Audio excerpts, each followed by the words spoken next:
enak banget instrumentalianya. Apa tuh judulnya? Ini musik Dayak Sape, Bu.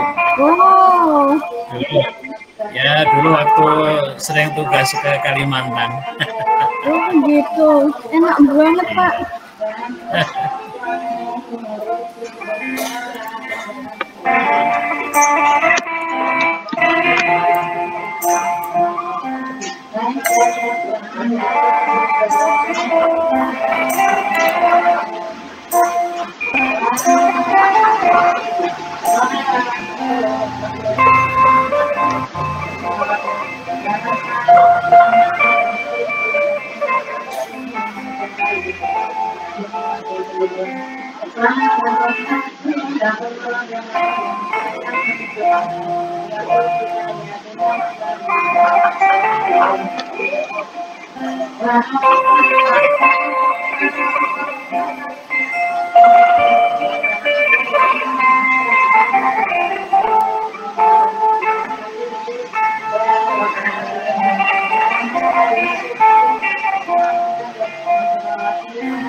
Jadi Bapak Ibu, mari kita mulai. Mohon maaf barangkali ada admin atau teman-teman fasilitator yang berkenan membuka kelas siang ini, monggo.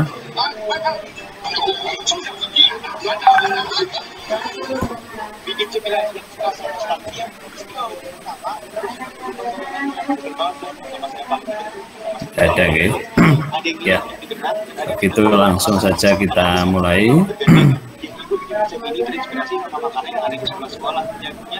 Baik Bapak Ibu, mari kita mulai acara sesi elaborasi pemahaman modul 2.2 pada siang hari ini dengan berdoa sesuai agama dan kepercayaan kita masing-masing. Saya minta perkenan Pak Yohanes, kalau berkenan memimpin doa Pak Yohanes. Baik, terima kasih Pak Musli. Bapak Ibu, sebelum kita mengawali kegiatan elaborasi pada hari ini, marilah kita bersama-sama untuk memohon berkat dan doa kita bersama-sama pada Tuhan Yang Maha Esa. Mari kita berdoa sesuai kepercayaan kita masing-masing agar kegiatan kita pada hari ini dapat berjalan dengan lancar. Berdoa.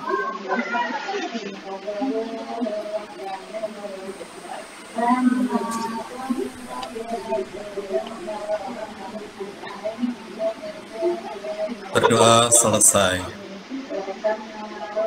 Terima kasih Pak Musli.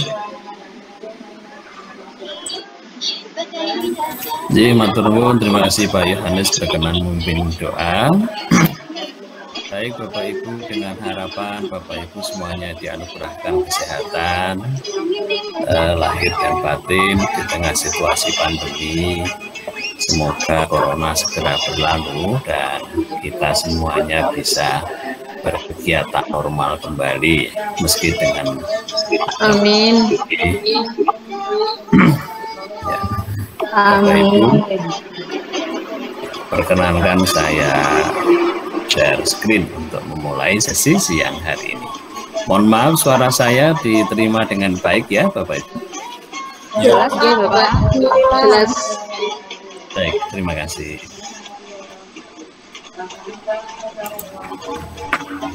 Ya, saya izin share screen.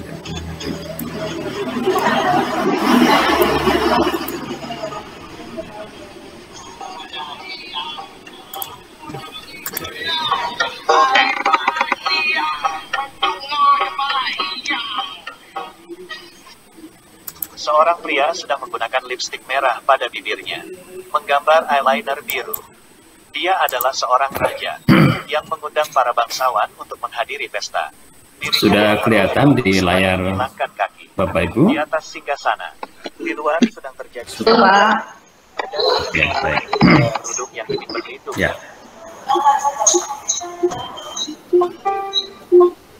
Baik Bapak Ibu,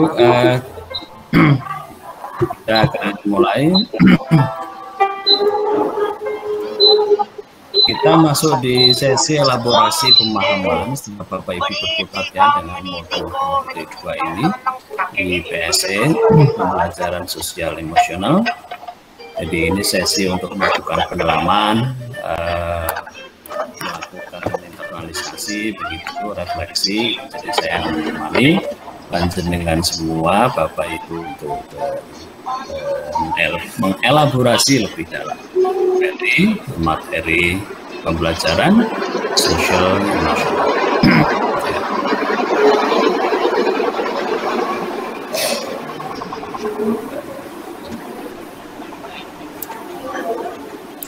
Ya, jadi sebelum lebih jauh, perkenalkan, saya memperkenalkan diri, nama saya Musli saja, gitu ya. Lengkapnya ya Musli itu. Jadi saya program associate di Tinampung Indonesia saat ini. Nomor HP saya tertera, juga ada alamat emailnya.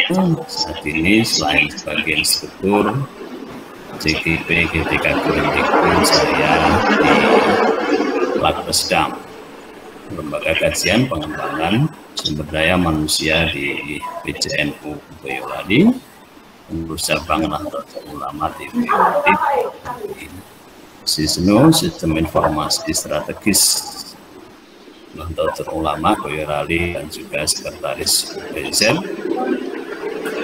di Pondok Pesantren tempat saya dulu belajar. Saya berkhidmat untuk pengabdian saya untuk pesantren tempat saya dulu belajar, pesantren mahasiswa di Al-Muayyad Bindan di Kartasura di Sukoharjo. Ya, saya kira itu ya. Nanti perkenalan lebih lanjut bisa sambil jalan ya Bapak Ibu. Ya, saya kira standar ya Bapak Ibu. Ini aturan main kita, kesepakatan kita, gitu ya. Agar kita bisa mengoptimalkan kelas kita, maka mohon bagi yang sinyalnya stabil silahkan dihidupkan. Tapi kalau ada kendala sinyal ya nggak apa-apa ya, karena memang daring ini ya kendalanya kadang koneksi, asal di kuota saja ya. Terus kemudian nanti raise hand gitu ya bagi yang mau sharing, mau bertanya, menanggapi gitu ya. Dan kita berusaha untuk mengoptimalkan waktunya dan mari kita hadir sepenuh pikiran, sepenuh hati gitu. kita hadirkan diri kita, jiwa kita untuk kita niatkan untuk bisa belajar dan berbagi di siang hari ini. Dan Bapak Ibu barangkali boleh ini ya, optimalkan juga chatbox, nanti kita akan pakai ya chatbox untuk proses dan Bapak Ibu kalau misalnya mau membuat note sendiri, catatan sendiri untuk kepentingan Bapak Ibu, monggo dipersilahkan ya. Dan kita lanjut ya. Ya Bapak Ibu semuanya, alur sesi kita di siang ini untuk elaborasi pemahaman adalah tadi perkenalan, saya sudah memperkenalkan diri ya, dan komitmen kelas, kemudian nanti ada kegiatan pembuka untuk pengenalan emosi, tujuan pembelajaran social emotional, gitu, kemudian konsep utama pembelajaran social emotional dan implementasinya, ditutup dengan sesi refleksi. Ya, semoga semuanya bisa sampai dengan selesai mengikuti kegiatan siang hari ini. Nah, kita akan masuk ini. Nah, mari kita optimalkan di jadwal kita. Nah, apa warna perasaan Bapak Ibu beberapa hari ini? Apa yang membuat Bapak Ibu memilih warna yang ada? Nah, apakah Anda tahu apa pemicu atau penyebabnya? Nah, mari kita kenali. Tapi sekarang silahkan Bapak Ibu di chatbox itu ya, tuliskan pilihan warnanya. Nah, dan warna itu berarti apa itu ya? Kalau warna itu karena di situ kan di roda emosi Plutchik itu sudah ada keterangannya. Nah, apakah waspada, kagum, teror, apalagi sedih, terkejut, muak, apalagi marah dan sebagainya. Ya, silahkan pilih warnanya, ataukah cinta, menerima, dan apa alasan memilih dari warna yang ada. Silahkan Bapak Ibu, waktunya 1 menit kita mulai.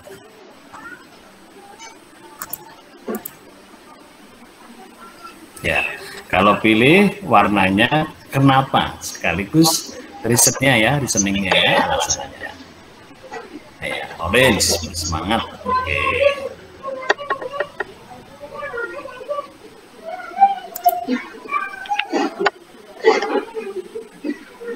Nano Pak, aduh warnanya nano-nano.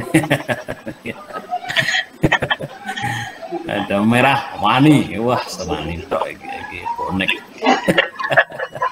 Hijau muda khawatir, aduh karena kondisi suami dan anak sedang sakit. Ya Bu Fitri ya. Saya itu seminggu ini saya isoman, wah dapat arisan COVID saya ini.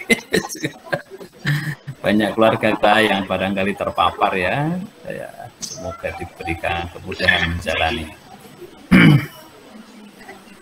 Ada biru kesukaan, oke, yuk, oke. Hijau seger di mata, nyaman di hati. Merah warna kesukaan, oke. Kuning, waduh, selalu berdamai. Kuning lebih terang, kos mata agak lelah. Dari tadi buka laptop. Ya ini konsekuensi daring ya. Hijau indah dilihat, biru nyaman. Oh ya, Bapak Ibu boleh cermati sekaligus, tidak dari sisi warnanya saja tetapi keterangan, karena di roda emosi Plutchik saya kira sudah dipelajari ya. Jadi warna-warna itu kan ada maknanya. Apakah kelihatan dengan jelas saya Bapak Ibu? Yang besar Pak. Oke, baik.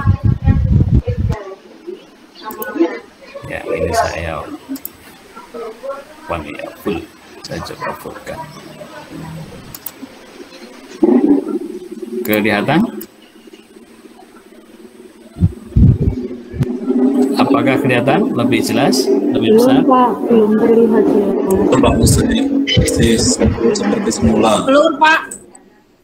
Oh iya, ini nggak tahu ini Jimit ini di tempat saya punya keterbatasan ketika saya besarkan gitu. nggak muncul, makanya saya selalu pakai. Oke, saya coba pakai yang lain. Dan besar ini.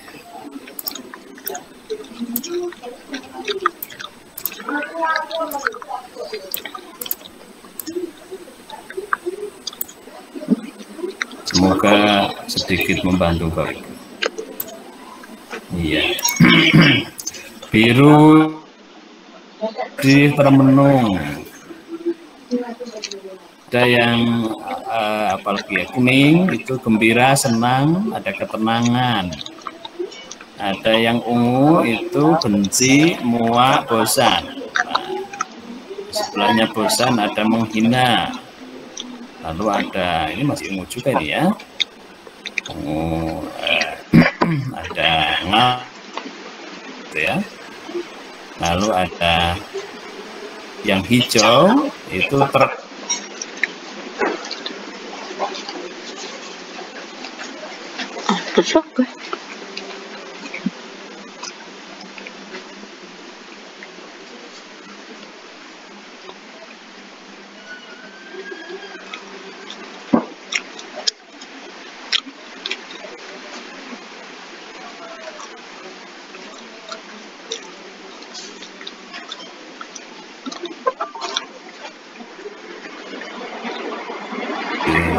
biru dan ungu ada penyesalan, antara termenung dan bosan, antara termenung dan bingung ada kecewa, antara bingung dan khawatir ada takjub, antara khawatir dan menerima ada ketundukan, antara menerima dan ketenangan ada cinta, antara ketenangan dan tertarik ada optimis, dan antara tertarik dengan jengkel ada sikap agresif. Terakhir, antara jengkel dan bosan ada menghina. Nah, jadi warnanya kaitannya dengan perasaan, mengacu pada roda emosi Plutchik. Ya, tidak kemudian kalau wow biru langit sejuk di mata, enggak begitu ya Bapak Ibu ya. Tapi kaitannya dengan apa namanya, roda emosi. Ya, boleh diulangi Bapak Ibu 1 menit lagi. Ya. Hijau bingung, ini Bu Mustianingsih, karena banyak tugas yang harus diselesaikan dan harus pilih mana dulu yang harus dikerjakan. Wow, persoalan priority ini ya. Ukurnya ini saya tambahin ya Pak, saya merasa gembira, senang, termotivasi, optimis, dan insya Allah dalam ketenangan. Amin.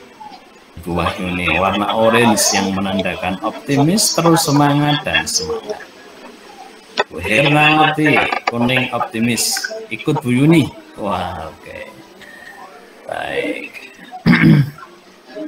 Ini halo Ibu. Siapa ini? Bu yang diikuti tadi Bu Yuni ya. Bu Yuni itu yang mana ini? Bu Kurnia atau Bu Wahyuni ini? Ya. Bu Wahyuni Pak, orangnya optimis Pak. Bu Wahyuni boleh dong di-explore. Terima kasih Bapak. Iya. Boleh disampaikan lebih lanjut tuh. Biar menyemangati yang lain juga. Oke. Iya Bapak.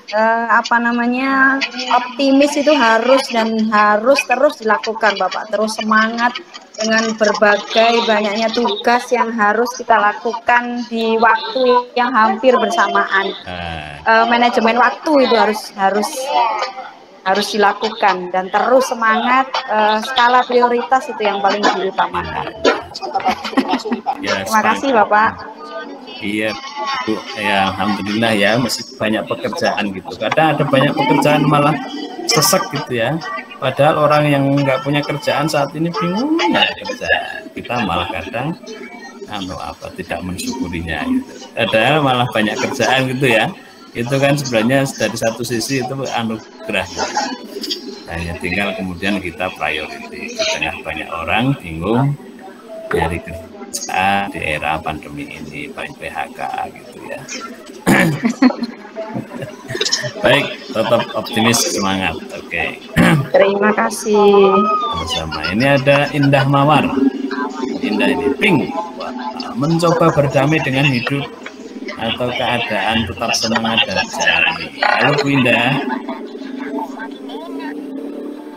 Iya Pak, halo Pak. Iya, ini komentarnya selamat siang. Ini komentarnya menarik nih, makanya saya colek ini. Terima kasih Pak. Iya. Jadi gimana ini maksudnya ini? Maksudnya itu apapun keadaannya tetap dijalani Pak. Oke. Apapun keadaannya tetap dijalanin. Ya. Oke. Baik. Oke, makasih Bu Indah. Baik, kita lanjut ya Bapak Ibu. Terima kasih. Ini sekarang ada pertanyaan berikutnya ini. Apa saja kegiatan yang Bapak Ibu lakukan untuk mengelola emosi secara sehat dan positif? Nah, silahkan tuliskan di kolom chat. Apa saja kegiatan yang dilakukan untuk mengelola emosi secara sehat dan positif? Menulis, membaca Al-Quran, berzikir, membaca, menulis, bergurau dengan anak. Nih Pak Agus Rifin, sholawat dan menulis. Wow. Berkebun, makan bersama keluarga, refreshing dan mancing, istighfar. Wah, top ya. Membaca Al-Quran dan baca sholawat, masak. Wah, ini memang hobinya masak ini. Hernawati, membaca dan refreshing, tidur. Ya, udah ini udah tidur, ini udah kita tinggalkan dunia sementara waktu ya. Merangkul keluarga kecil, baik. Melakukan kegiatan yang positif lebih mendekatkan diri dengan Allah. Meningkatkan keindahan alam pegunungan. Nah, ini halang-halang. Ini Bapak Ibu di Surabaya, halangan ke Malang berarti ya. Oke, terus apa ini? Minum susu dan madu bersama anak-anak dan bocil tetangga. Wah, ini pasti suasananya suasana kayak perumahan. Kalau nggak di perkampungan gitu ya, relasinya masih sangat asyik gitu, sama tetangga. Ngobrol sama teman-teman, olahraga ringan, bersatu dengan alam, senandung sholawat bersama keluarga, memandangi taman kecil depan rumah, badminton, sharing, dan berbagi bersama teman dan komunitas, relaksasi bersama keluarga dan sholat bersama, memasak, kulineran, jalan-jalan, melihat tanaman. Ya. Nah, saya sekarang ini jadi rajin ini wisata virtual, Bro. Saya ada anak-anak, yuk kita wisata ke Itali, mana ke Roma. Wah, yo, tinggal buka itu. Yang sekarang kita ke Melbourne. Wah, yo. Nah, Indonesia sudah semua kan keliling kemana lagi. Ayo. Yang sekarang kita ke New York. Karena di YouTube semuanya ada itu ya. Wah, asik sekali wisata virtual. Udah normal kita ke sana ya. Ya, nabung dulu, belajar dulu yang baik. Terus nanti bekerja, nah punya uang cukup atau kerja di sana, sekolah karena juga boleh, lah gitu. Tinggal nambah duduk di pinggir jalan ya, bersepeda. Oke. Seperti yang dituntunkan, apa ini, sholat sunnah, baca Quran, infak, bersekrama dengan keluarga, ngobrol dengan teman-teman via WA, dan menggambar, mewarnai. Oke. Ya, Bapak Ibu, kita punya banyak cara untuk releasing stres, yang mengelola emosi kita secara sehat dan positif. Nah, sebenarnya ini nanti kaitannya dengan PSE, itu artinya adalah ketika kita bisa mengoptimalkan, meregulasi gitu ya, pengelolaan emosi kita.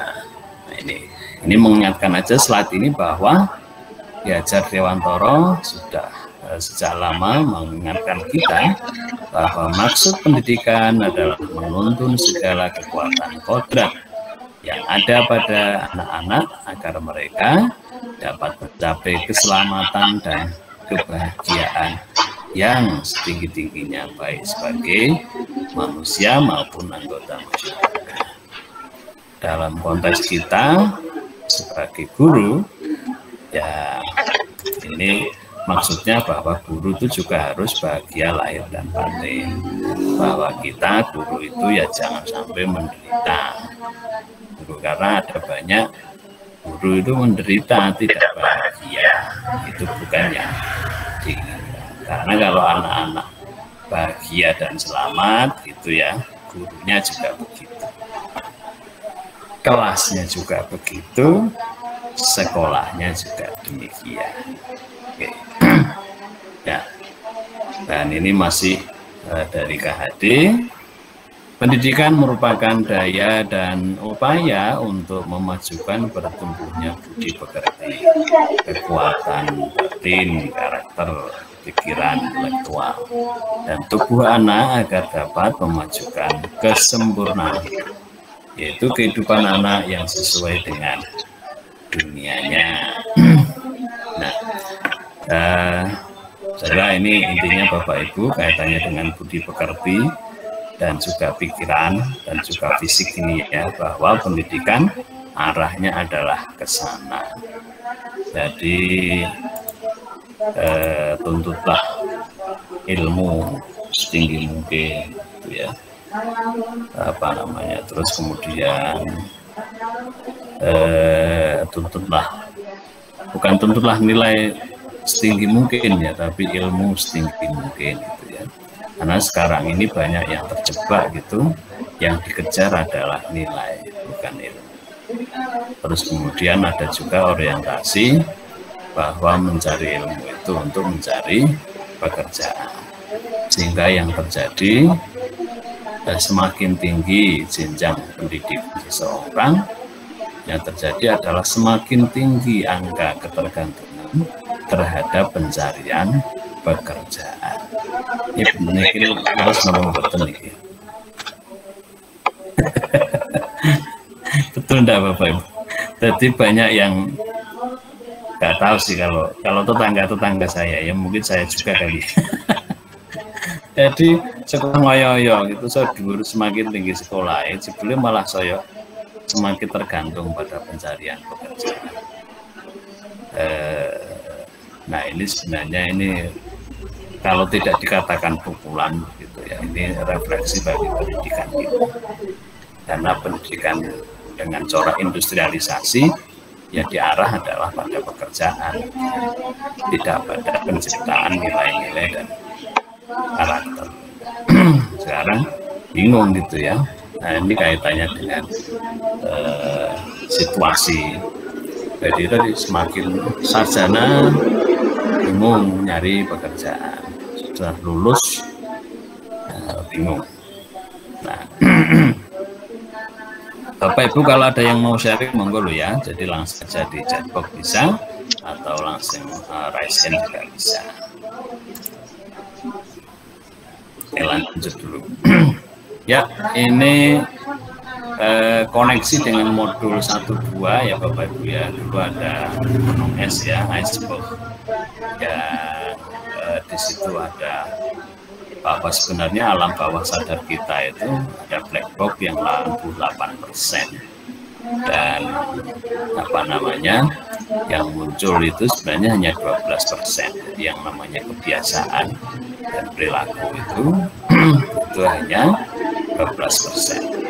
Itu artinya yang persoalan nilai-nilai, kepercayaan, pola pikir gitu, itu porsinya sebenarnya luar biasa. Nah, selama ini ketika kita mendidik anak-anak dengan pendekatan yang dalam bahasanya hanya akademik saja, itu berarti fokusnya itu di 12%.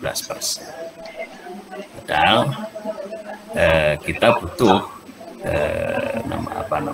yang menyentuh juga yang 88%. Di kita guru ya, kita kan ada kompetensi pedagogi gitu ya. Nah, tapi sebenarnya juga ada kompetensi pribadi ya, kompetensi sosial itu. Selama ini yang didorong itu adalah di pedagogi, di profesional gitu ya. Sementara untuk yang namanya sosial kepribadian itu materi-materi kayak PSE ini penting sekali agar kita mulai terutama dari diri kita bahwa kita ya hidup ini harus sejahtera dalam artian lahir dan batin, well-being ya. Nanti kita akan sampai di materi di well-being lah. Untuk itu maka pendidikan harus menyentuh tidak hanya aspek akademiknya tapi juga non akademisnya. Disitulah kemudian kita butuh masuk di sosial emosional. Nanti seperti apa ya kita akan lanjutkan.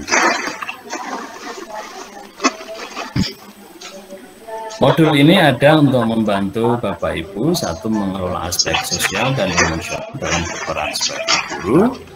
Yang kedua adalah menerapkan pembelajaran sosial dan emosional di kelas, sekolah, dan komunitas. Ya.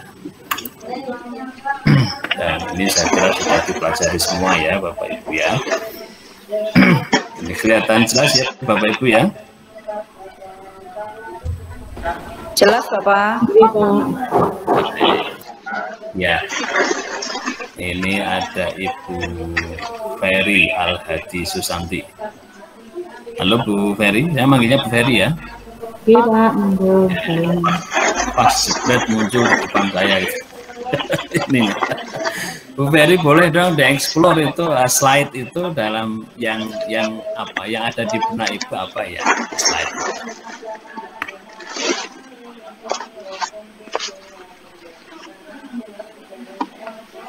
Boleh 1 menit, setengah menit juga boleh.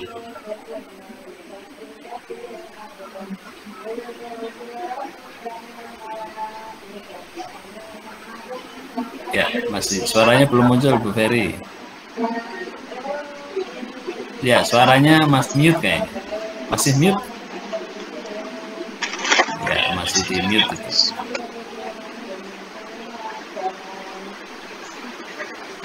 Ya, Bu Ferry masih mute, Bu Ferry. Halo Bapak. Yang diulas di sini ya Pak, pembelajaran sosial emosional berbasis kesadaran penuh, mindfulness. Eksplornya di sini bagaimana kita menghadapi pembelajaran, menghadapi sosial.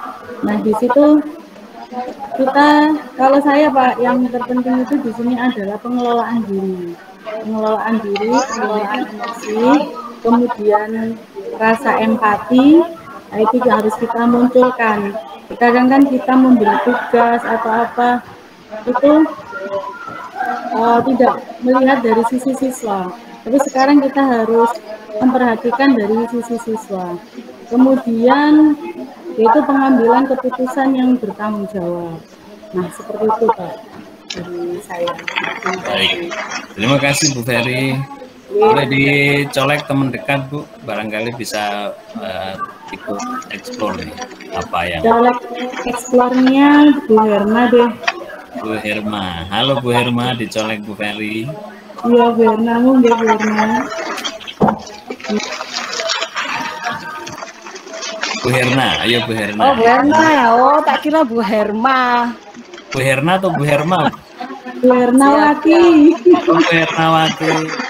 Monggo Bu Herna. Ini teman dekat ini Pak, colak-colak. Dekat ini.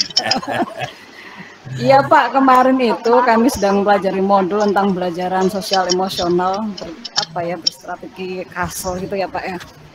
Jadi berdasarkan, ini sepanjang yang saya tahu berdasarkan mindfulness atau kesadaran penuh. Ada 5 itu. Semoga saya tidak salah ya. Dari dari modul yang kemarin itu. ada kesadaran pengelolaan emosi ya, pengelolaan emosi yang pertama, kemudian ada kemarin pengelolaan emosi, terus kesadaran sosial gitu ya. Ada di slide itu, yang saya tidak terlalu jelas Pak, ini saya mengingat-ingat ya, saya coba mengingat-ingat. Jadi ada pengelolaan emosi, ada apalagi itu kesadaran sosial, relationship skill, kemudian juga ada pengambilan keputusan yang bertanggung jawab. Dan ada beberapa teknik yang bisa kita ambil untuk mengelola emosi. Yang saya ingat itu ada stop gitu. Ketika kita harus stop, yang pertama adalah stop, yang kedua adalah T itu take a deep breath, kita ambil nafas, and then observe, kita kita observe diri kita ketika kita lagi ngambil nafas. Kemudian setelah kita semua udah tenang, maka kita proceed itu artinya melanjutkan kembali, begitu Pak. Dan yang saya senang sekali itu ada sistem ketika ngambil keputusan yang bertanggung jawab itu ada push itu. Kita lupa singkatannya itu apa ya, push itu yang pertama itu. Ada ya, oke ya, nanti sampai iya ada itu, saya senang sekali Pak belajar kemarin itu. Jadi banyak teknik-teknik baru yang saya tahu, karena selama ini taunya kan pendidikan karakter aja, kita belum diajari, atau saya belum banyak membaca tentang bagaimana harus mengajarkan sosial emosional itu dengan strategi-strategi yang saya pikir sangat menarik sekali Pak itu. Begitu. Baik. Ya, Bu Herna kan lupa yang coach ya. Boleh dicolek temennya barangkali nanti. Ini yang ingetan ini Bunia ini. Coach, ayo Bunia. Bunia itu kayak coach. Aduh, saya kok lupa ya, apa saya coba. Bunia, boleh Bunia dicolek ini sama Bu Herna. Halo Bunia. Terima kasih banyak Bu Herna, Pak Musi. Siap. Ya. Sebelum menuju ke situ saya ingin menggambarkan bagan itu dulu ya? Ya, monggo Ji. Dengan mengajarkan anak-anak kita, melatih anak-anak kita untuk berlatih mindfulness, mudah-mudahan mereka bisa memiliki kesadaran diri, pengelolaan diri, dan kesadaran sosial. Dengan begitu, dengan tiga hal itu mereka punyai, mudah-mudahan mereka punya keterampilan sosial, dan ketika mengambil keputusan, mereka bisa mengambil keputusan yang bertanggung jawab, tidak hanya melihat diri mereka sendiri, tapi juga melihat lingkungan sekitar mereka, melihat orang lain juga gitu. Dengan menguasai kelimanya, insya Allah anak-anak kita akan mempunyai kompetensi sosial emosional. Ketika mereka sudah mempunyai kesadaran sosial, kompetensi sosial emosional, diharapkan itu akan bisa menjadi bekal mereka ya untuk hidup di masa yang akan datang. Ketika mereka sudah sejahtera hidupnya, dengan begitu insya Allah keadaan well-being pada anak-anak kita di masa depan akan bisa tercapai. Ya, baik. Terima kasih Bu Nia. Pasnya kok belum ketemu Bu Nia. Ini saya sudah ketemu Pak. Saya sudah ketemu Pak. Sudah. Berarti kembali ke Bu Herna. Iya boleh. Ini saya sudah nemu, sudah catatannya ada. Coach itu ketika kita menyelesaikan sebuah masalah itu kita harus mengetahui apa problemnya dulu. Siapa yang punya masalah. Kemudian ada option ya, PO itu option, alternatif pilihan yang bisa kita pilih. Kemudian ada outcomes atau hasil, konsekuensi apa yang bisa kita, konsekuensi yang terjadi ya ketika kita memilih sesuatu. Kemudian ada choices atau pilihan keputusan yang dapat kita ambil. Dan how-nya adalah bagaimana nanti hasilnya. Begitu Pak, terima kasih. Ya, luar biasa ini Bu Herna dan juga Bu Nia. Baik. Ya, baik, kita lanjutkan dulu ya Bapak Ibu. Ya, jadi memang benar, jadi Bapak Ibu mulainya dari sadar diri gitu ya, kesadaran diri. Kalau sudah kesadaran diri, nanti masuknya adalah pada keterampilan diri. Nah, keterampilan diri itu kan di pengelolaan diri. Nah, kalau sudah sadar dulu, sadar itu di kepala, terampil itu di tangan. Nah, gitu ya. Dan hatinya sadar, kemudian terampil. Jadi, oke, kalau saya dibuat marah, maka saya harus marah atau tidak, misalnya. Ketika murid saya begini, saya harus bagaimana? Terampil diri secara ini ya, sosial emosionalnya. Baru kemudian masuk nanti di sadar sosial. Nah, kalau sudah sadar sosial, maka nanti terampil secara sosial. Nah, itu yang disebut dengan kesadaran relasi itu ya.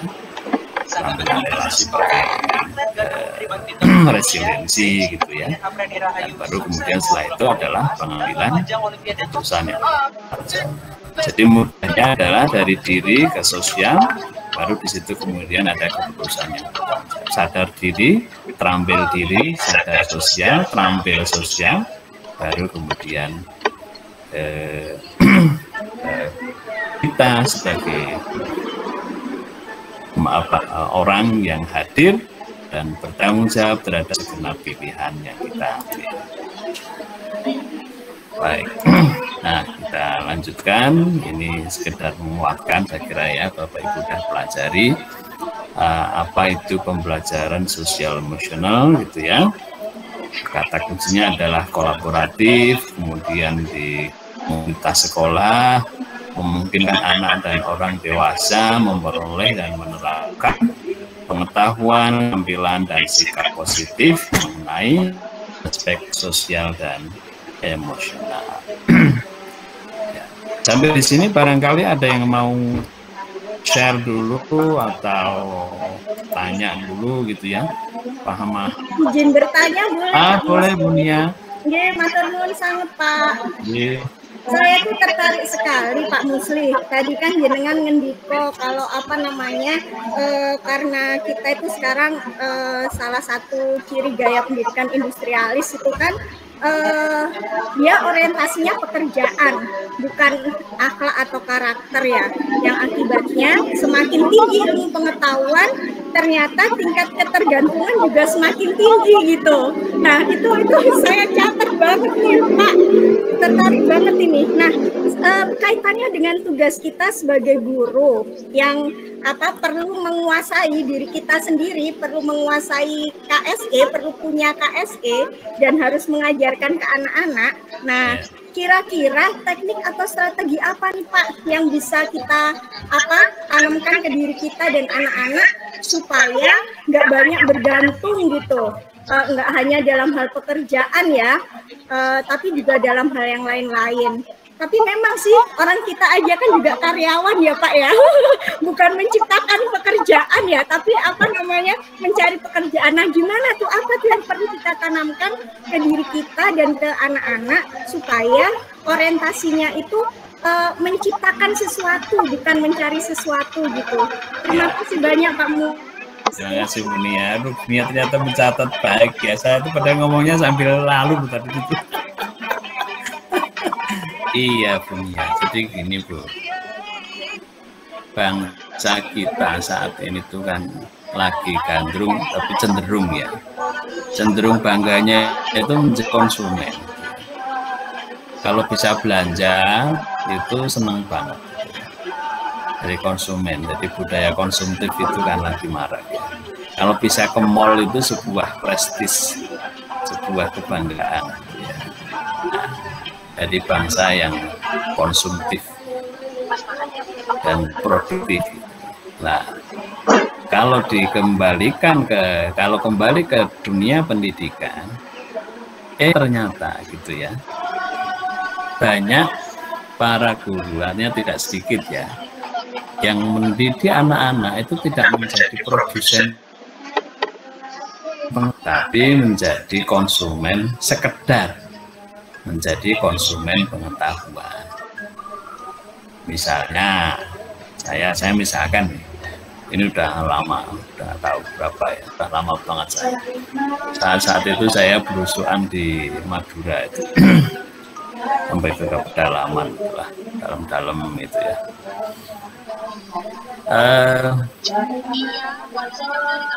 Anak-anak ini hafal misalnya puisi tentang, saya kira kita juga hafal gitu ya, kita diminta ngapalin puisi PhD itu ya, aku buah karya Khairil Anwar. Nah, itu dunia saya kira juga hafal, Bapak Ibu yang lain juga hafal. Nah, kita sementara sebenarnya ketika puisi itu tidak ada hubungan sama sekali dengan kita. Terus saat itu guru-guru saya minta coba anak-anak diminta buat puisi, apapun itu. Terus kemudian ketika memprosa puisinya itu adalah saling memprosa. Jadi misalnya saya sebagai siswa memprosa puisi temennya. Nah itu belajar menjadi produsen pengetahuan. Terus kemudian di kelas itu saya lihat displaynya, jadi yang dipajang ada banyak sekali gambar-gambar produk. Ya isinya bagus pengetahuan. Tapi itu karya pabrikan, jadi karya dari percetakan, ya. Bukan produksi anak-anak. Saya tanya, anak-anak bisa nggak sih membuat kayak yang ditempel-tempel? Oh bisa Pak. Kenapa nggak coba diminta buat? Oh gitu ya? Iya, gitu ya. Akhirnya kemudian anak-anak diminta buat. Oh, bangga nggak Bapak Ibu? Bangga pakai banget. Karena di situ kita melatih jiwa produsen, tidak sekedar mengkonsumsi pengetahuan. Nah ada di dan itu saya menemukan, saya ya observasi, itu ada ruang, buatlah ini Pak, ini ruang khusus kelas agama, ada ruang khusus untuk kelas agama. Nah, terus kemudian temboknya itu dibelikan keramik yang kaligrafi itu ya, bagus banget itu. Wah keren banget, dia bilang. Oh iya Pak, bangga banget. Jadi pihak sekolah itu menunjukkan kami itu dengan penuh percaya diri dan menunjukkan, oh ini loh ada ruang agama, penuh kaligrafi yang dari keramik mahal gitu. Wah, terus dalam sebuah workshop kepada para guru, kebetulan di ruangan itu. Nah, saya minta mari kita tepuk tangan terhadap kaligrafi yang ada itu. Itu produksi apa Bapak Ibu? Produk pabrik. Tepuk tangan untuk pabrik, saya bilang gitu. Bagus banget ya, luar biasa gitu. Tapi sebenarnya tidak ada ikatan emosi antara warga sekolah dengan produk itu, yang itu punya orang lain. Nah, itu jiwa-jiwa konsumen. Bisa nggak sih misalnya itu kaligrafi dibuat dari anak-anak? Bisa nggak diajari meskipun hanya dari kertas atau barangkali dari kaca? Dihadirkan pelatih kaligrafi itu untuk membuat kaligrafi kaca pakai cat. Bisa. Wah, itu kan lebih menggerakkan. Ketika karya anak-anak ditempel di lingkungan kelas lingkungan sekolah apa yang terjadi? Wah, itu legacy, warisan. Itu luar biasa. Nah itu produsen. Sementara tadi kita itu tadi karena terbawa budaya konsumtif, bahkan dari sisi pengetahuan kita mengkonsumsi pengetahuan, tidak bangga dengan pengetahuan diri sendiri, dari keluarganya, bahwa belajar itu harus dari jauh gitu. Padahal tetangga kita ada orang yang hebat, nggak tahu, bisa belajar dari mamahnya, dari papahnya, gitu kan. Akhirnya mamah papahnya juga abai, orang tua juga abai. Karena apa? Pokoknya kalau pendidikan itu Pak guru, bu guru, bukan urusan orang tua. Itu kan lebih parah lagi. Nah, gitu ya. Itu lebih parah lagi. Karena tadi akhirnya abai. Nah, itu sangat tidak sejahtera lahir batin. Dan saat ini daring ini membuktikan bagaimana tersiksanya orang tua yang tidak paham mendidik anak-anak. Harus buatan ini Bapak Ibu. Betul Bapak. Betul ya. Banyak yang bingung. Banyak yang bingung, banyak yang tidak well-being. Alangkah menderitanya karena apa, lihat anaknya nangis, nggak bisa, malah dibentak-bentak. Gimana sih, nggak bisa gitu aja. Nah, gitu. Akhirnya anaknya nangis, orang tuanya stres. Ya, karena tadi kita tidak membiasakan memproduksi pengetahuan, tetapi sekedar mengkonsumsi pengetahuan, sehingga ya itu tadi kita jadi bangsa yang sekedar objek, subjek. Dimanapun objek itu selalu menderita, pasif, ditendang, dinilai, ditentukan, diarahkan, apalagi pokoknya yang itu tidak mengarahkan, menentukan, menjadi, wah gitu ya. Nah itu kan, kalau dia kan dia pelaku, sebagai pelaku dia yang aktif, sementara kalau objek dia sasaran dan dia pasif, dia yang ditentukan, dinilai, diawasi. Oh saya murid kok, saya diawasi. Saya murid kok, saya nggak tahu, yang tahu kan bapak ibu guru. Nah, sementara memang terkadang bapak ibu guru ini mengambil peran yang terlalu lebih.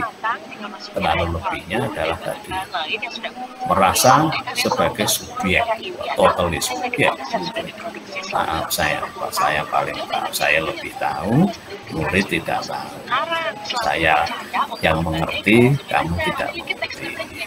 Nah gitu, cara pandang itu cara pandang yang sebenarnya membuat bapak ibu menderita. Karena kemudian mengambil beban terlalu banyak dalam proses pendidikan. Padahal yang lebih tahu tentang keluarganya si Ahmad ya Ahmad, bukan ini tadi misalnya siapa, bukan, tapi ya si Fulan itu sendiri yang lebih tahu. Maka tugas kita adalah mengajak anak-anak untuk memahami situasi. Nah, sadar diri, terampil diri, sadar sosial, terampil sosial. Gitu. Begitu ya Bu Nia, waduh panjang ini malah. Mana nih Bu? Mesti matur nuwun sangat bernas nasihat-nasihat Bapak, matur nuwun sangat Pak. Siap, kita lanjut dulu. Oke, ya ini ya. Berikutnya. Mindfulness sebagai dasar. Aku ini mohon maaf nih slide-nya, tulisannya kecil-kecil. Tapi nggak apa-apa, ini sudah. Ini saya kira sudah apa namanya, sudah dipelajari Bapak Ibu di kelas ya. Intinya saya bacakan ya. Dari kesadaran penuh atau mindfulness menurut Kabat-Zinn, ini cara teorinya, dapat diartikan sebagai kesadaran yang muncul ketika seseorang memberikan perhatian secara sengaja pada kondisi sekarang, dilandasi rasa ingin tahu dan perbaikan. Secara saintifik, latihan kesadaran penuh atau mindfulness yang konsisten dapat memperkuat hubungan sel-sel saraf atau neuron otak yang berhubungan dengan fokus, konsentrasi, dan kesadaran. Ya, intinya mindfulness ya Bapak Ibu ya, kalau sadar diri lah, artinya kita ketika hadir sepenuh diri, ya fokus itu ya luar biasa. Ya. Nah, ini berikutnya ada ini kutipan dari Rusti Rukmarata, budayawan ya. Kebahagiaan adalah pada saat kita dapat menghargai apa yang ada di sini dan sekarang, dan dapat membangun hubungan maupun kerjasama dengan orang lain atas dasar hormat dan saling menghargai.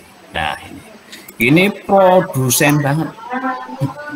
Ini jiwa produsen banget. Nah, jiwa-jiwa produsen, jiwa-jiwa yang produktif itu adalah orang-orang yang bahagia. Jiwa-jiwa konsumen, jiwa-jiwa konsumtif itu biasanya lebih banyak menderita. Karena standar kebahagiaannya bukan muncul dari dirinya, tetapi dari orang lain. Bahagia itu ketika seperti tetangga saya itu loh. mobilnya rodanya 6, ternyata punya truk. Nah itu kan. Mengapa mobil kita ya rodanya hanya 4? Nah gitu. Nah gitu. Anak saya masih kecil, TK besar. Ya tahun 11 itu si Aldi, wah gitu. Mainannya itu truknya 2 ya, 1 beli 1 buat sendiri. Kita baru punya 1. Wah gitu. Nanti hari kedua datang, hari berikutnya datang lagi. Ya kenapa tetangga kita itu ini ya, apa rumahnya itu lantai 2, kita hanya lantai 1 ya. Ya gitu. Nah ini khas sekali ini. Nah ini anak-anak ya. Maka kemudian bagaimana kita ngajari anak-anak untuk bisa bahwa kita bahagia tadi. Bahagia itu adalah ketika menjadi diri sendiri, apa yang ada pada kita. Jadi kalau dalam bahasa agama ya syukur, mendayagunakan anugerah apa yang telah terberi, itulah yang terbaik gitu. Nah ini apa ini kaitannya dengan akademis dan non akademis? Ini biasa ya. Nanti semoga sampai di situ ya nanti. Baik, kalau ada yang mau komen atau nanggapi, monggo ya Bapak Ibu, feel free ya, langsung ya, boleh raise hand, boleh langsung atau chat di chat box juga bisa. Mohon dioptimalkan. Nah ini well-being nih. Kayaknya ada suara cendung ini. Bu Wahyuni ya, Bu Wahyuni angkat tangan. Halo Bu Wahyuni, monggo Bu. Nggih Pak, matur nuwun, mohon izin masuk Bapak. Ya, Ji. Nggih. Saya sangat setuju sekali Bapak dengan yang Bapak paparkan itu tadi, luar biasa. Jadi sebenarnya kebahagiaan itu memang yang bisa menciptakan itu adalah diri kita sendiri, bukan orang lain. Ketika kita bisa melihat diri kita, memahami keadaan diri kita dengan apa namanya yang dimaksud di sini adalah sadar diri, siapakah kita, kemudian apa namanya mensyukuri apa yang sudah ada di dalam diri kita, kemudian kita selalu berupaya membuat apa yang kita miliki ini bisa terus apa namanya memacu semangat, kemudian bisa bermanfaat, baik itu manfaatnya bukan hanya untuk diri kita, tetapi yang lebih terpenting adalah bisa bermanfaat untuk sekitar atau lingkungan kita. Itulah sebuah kebahagiaan yang sejatinya, kebahagiaan yang hakiki. Seperti itu Bapak, matur nuwun. Ya, oke. Ya, makasih Bu Yuni, refleksinya keren banget. ya. Karena sekarang ini well-being itulah yang sekarang lagi, sejak tahun 60-an sebenarnya mulai dikaji ya, secara teori ya, tapi memang sekarang ini yang lagi marak ya, terutama di negara-negara berkembang itu. Karena ternyata apa sih yang dicari gitu dalam hidup kalau bukan kebahagiaan gitu ya. Apa yang dicari dalam sekolah kalau ternyata nggak bahagia. Apa yang dicari di kelas ternyata kalau ternyata nggak bahagia di kelas. Nah, social emotional ini adalah memastikan bahwa Bapak Ibu hadir di kelas itu bahagia bersama murid-muridnya. Jadi kita apa namanya selama ini kan kalau pendekatannya industrialisasi tadi ya, itu kan lebih cenderung ke kompetitif ya, kompetisi. Orang harus bersaing, anak-anak harus bersaing, harus jadi ranking 1, harus balapan. Nah, sementara sebenarnya yang dibutuhkan itu dalam hidup itu saat ini tidak sekedar daya saing, kita butuh yang namanya daya sanding. Daya sanding itu kolaborasi. Nah, kalau bisa menumbuhkan itu, pendidikan itu berkolaborasi, berdaya sanding, tidak sekedar berdaya saing, luar biasa. Karena daya sanding itu dasarnya adalah tadi, semua menjadi produsen. Kalau daya saing itu semua berlomba-lomba. Nah, tadi saya ini ya, cepet-cepetan, kuat-kuatan, gitu. Padahal Saya kira Bapak Ibu sudah sering mungkin dapatkan materi ya. Ya kalau lomba kuat-kuatan harimau barangkali paling kuat atau paling cepat larinya.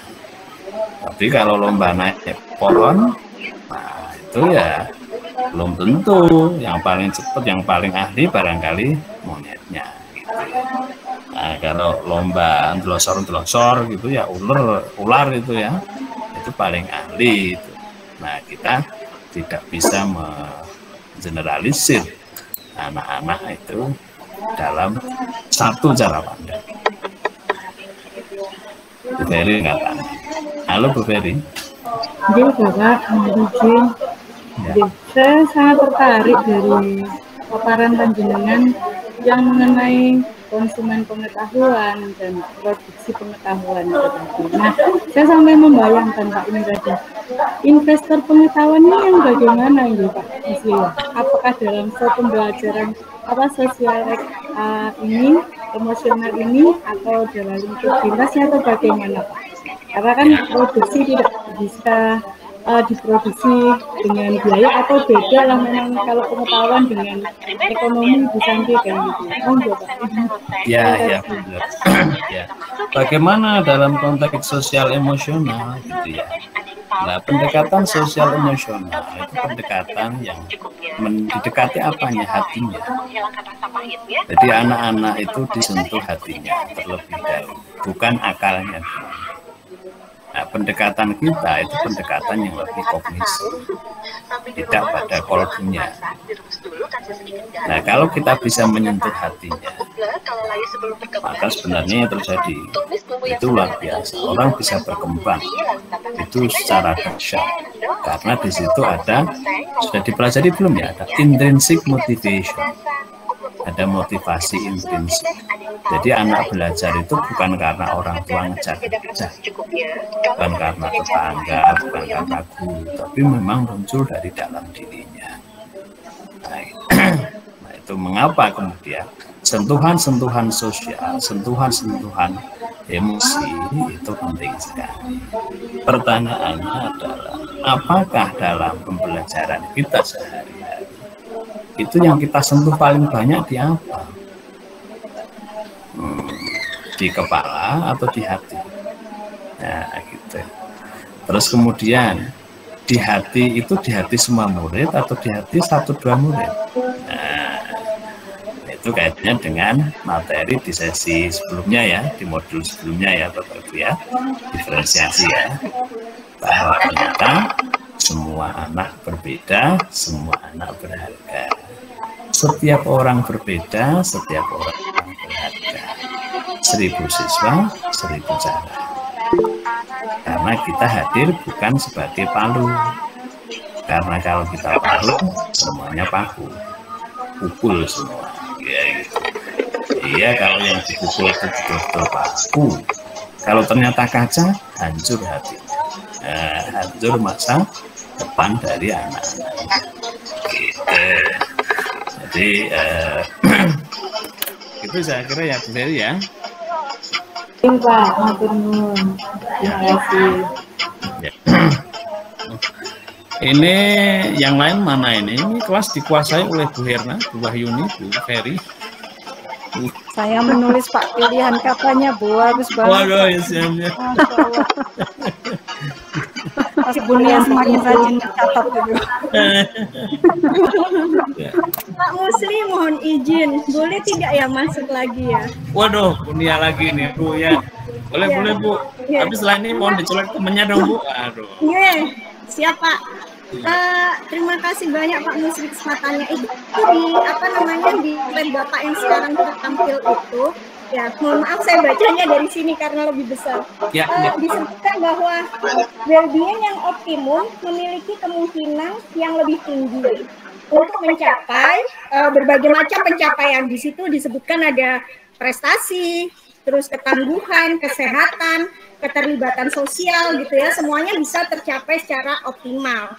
Itu dengan well-being. Nah, Bapak, yang ingin saya tanyakan adalah seringkali itu kan, jangankan ke anak-anak ya, kadang kita sendiri itu merasa bahwa kita tuh optimum kita tuh segini, Padahal kita tuh masih bisa tuh, lebih tinggi lagi masih bisa. Nah, gimana tuh kita membelajarkan diri kita dan juga ke anak-anak kita bahwa kamu tuh masih lebih mampu meroket lagi, masih batas optimummu itu lebih tinggi kok dari yang sekarang ini kamu yakini gitu.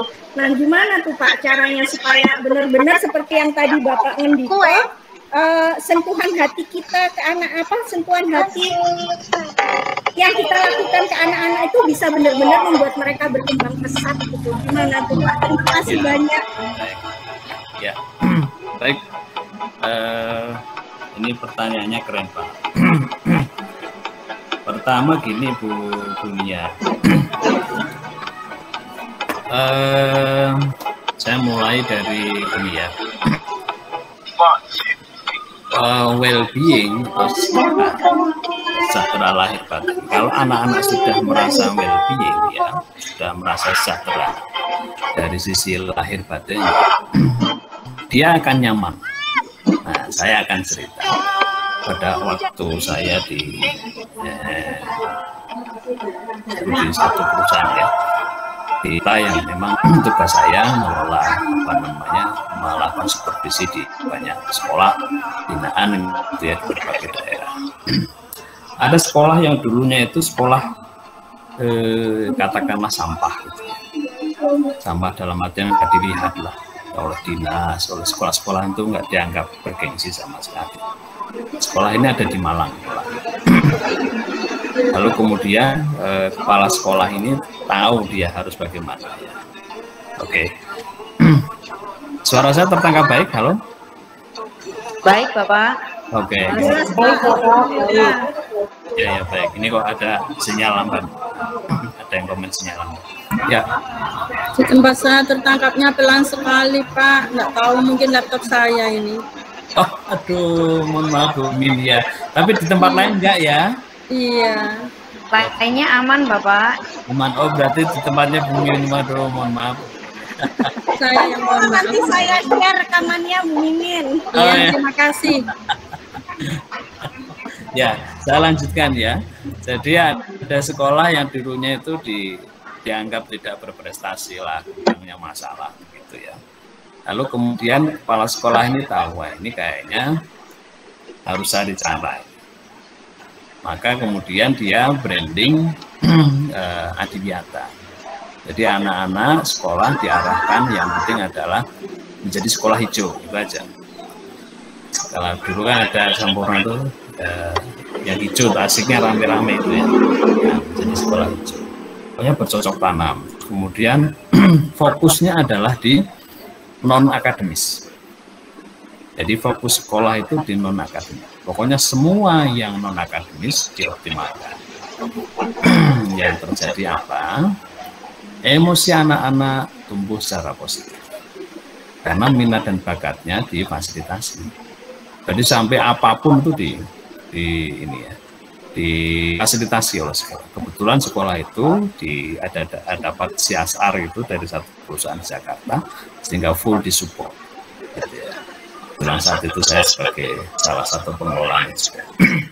Jadi apapun yang penting adalah, dan pesan dari CSR-nya itu dari perusahaan itu bahwa yang penting anak-anak segenap minat bakatnya terfasilitasi. Sehingga dibuatlah kelompok minat dan bakat itu sebanyak mungkin. Banyak banget. Karena intinya apa? Intinya ingin memberikan ruang kepada anak-anak untuk bisa eksplor apapun itu, biar emosinya keluar. Enggak abaikan itu yang akademik. Jadi bahkan di kan itu levelnya SMA ya, kelas 10-11 itu full dia non akademik. Nah, jadi kita yang lain sekolah itu pada ribut mendidik, enggak, itu sama sekali enggak terlalu diabaikan ya kan. Nah, itu akademik abaikan. Yang penting kalian happy di sekolah. Nah, baru kemudian ketika emosinya muncul, mereka senang, mereka bahagia, di kelas 12 diajak ngobrol. Kalian sudah kelas 12? Iya, ini mau ujian. Nah, ini pilihannya, kalian kira-kira mau serius atau tidak? Mau lulus dengan baik, ya Pak? Nah, kalau gitu mari kita belajar secara serius. Sekarang kelas 12 itu baru kemudian ayo belajar. baik Pak, kami belajar. Nah, baik Pak, kami belajar itu betul-betul muncul dari mereka. Dari situlah kemudian ya tidak mengherankan jika mereka lulus sekolah itu kemudian ratingnya naik drastis Pak. Yang semula tidak dilihat menjadi 10 besar, bahkan 5 besar di kabupaten, di Kota Madya. Terus kemudian lulusannya itu yang namanya ke UGM, ke ITS, itu kayak bedol desa, ke UI, gitu ya. Ya karena memang tadi bagus, dan yang lebih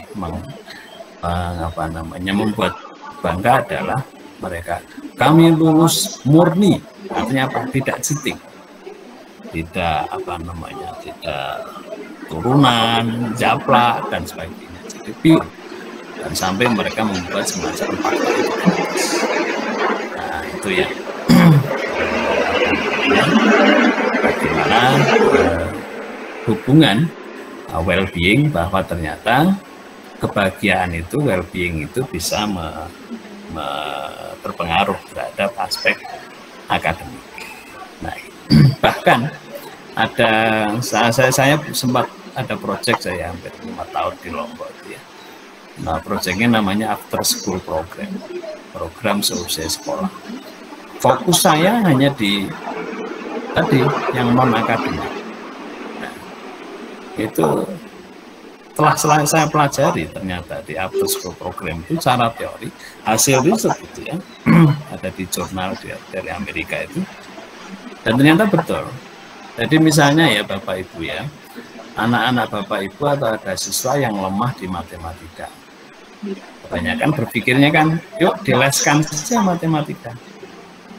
Nah, tapi ada pendekatan. Ini anak lemah matematika. Kemudian tapi anak ini punya bakat menyanyi, atau punya bakat misalnya menari atau dance atau apapun lah terkait dengan. Maka cara yang dianjurkan itu tidak kemudian memasukkan dia ke dalam les atau bimbingan, tetapi mengoptimalkan apa yang dia punya potensi. Karena apa? Pendekatan pertama yang memasukkan anak, misalnya nggak bisa matematika, dileskan matematika, itu satu, secara cara pandang itu sudah dalam tanda kutip mengatakan kamu bodoh matematika, maka kamu perlu diles. Ini sudah dari sisi psikis itu sudah menjatuhkan. Tapi ketika kemudian dia punya potensi dance, misalnya nari atau nyanyi atau potensi yang lain, itu didorong karena dia punya kelebihan misalnya dalam menulis dan sampai pada berprestasi. Nah itu nanti secara otomatis itu matematikanya itu bisa terkontrol sendiri. Itu hasil riset. Jadi ketika dileskan itu bahkan malah menurunkan kebahagiaan, kesejahteraan untuk ke depan secara psikis tidak baik. Tapi kalau kemudian kita sentuh emosinya, dorong minat bakatnya, itu malah akan menaikkan prestasi yang dimana dia. Fokusnya kalau kita leskan anak, itu fokusnya di kelemahannya. Sementara dari sisi pendidikan positif yang menjadi dasar dari pendidikan sosial emosional ini, itu fokusnya adalah kelebihannya. Kita fokus pada kelebihannya dan bukan pada kelemahannya. Gitu Bu Yuni, semoga sedikit banyak merespon tadi ya. Iya, matur nuwun sangat Pak Musli. Siap. Ya, nanti kalau ada ya poin-poin yang belum terjawab nanti bisa direspon Bu Yuni ya. Oke. Jadi fokusnya tidak di kelemahan. Bahkan terkadang Bapak Ibu ada istilahnya pendekatan yang terkadang kita tidak perlu mengotak-atik masalahnya. Nah, sekolah-sekolah di kebanyakan di kita itu misalnya kita kan punya BK ya. Nah BK itu sudah seperti kayak persepsi atau persepsi siswa itu sudah kayak ruang polisi. Jadi kalau anak masuk ke BK itu anak bermasalah.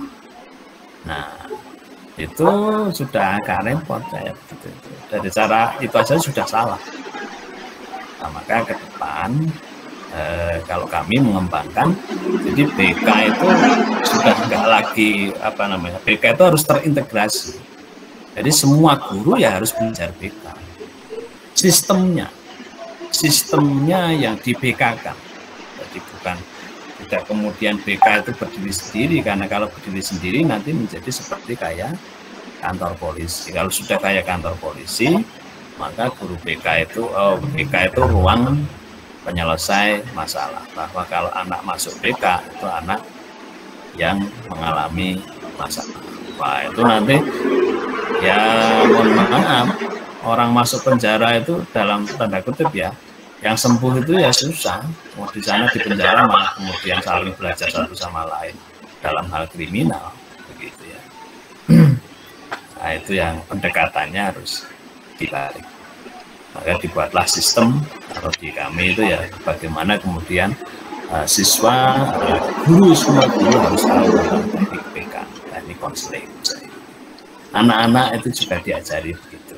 Sistemnya juga dibuat. Nah, bagaimana itu teknisnya? Wah, itu nanti panjang lagi.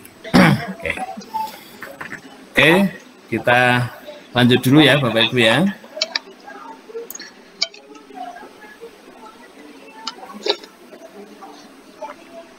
Nah, ini tadi saya kira kita udah bahas ini ya. Ini sebenarnya semacam rumusan yang sudah kita diskusikan dari tadi ya Bapak Ibu ya. Jadi ada yang kalau mulainya dari sadar diri, kemudian terampil diri, pengelolaan diri tadi ya. Kemudian ada sadar sosial, terampil relasi, kemudian pengambilan keputusan yang bertanggung jawab. Nah, ini saya minta ada volunteer. Ada volunteer, kita praktek stop.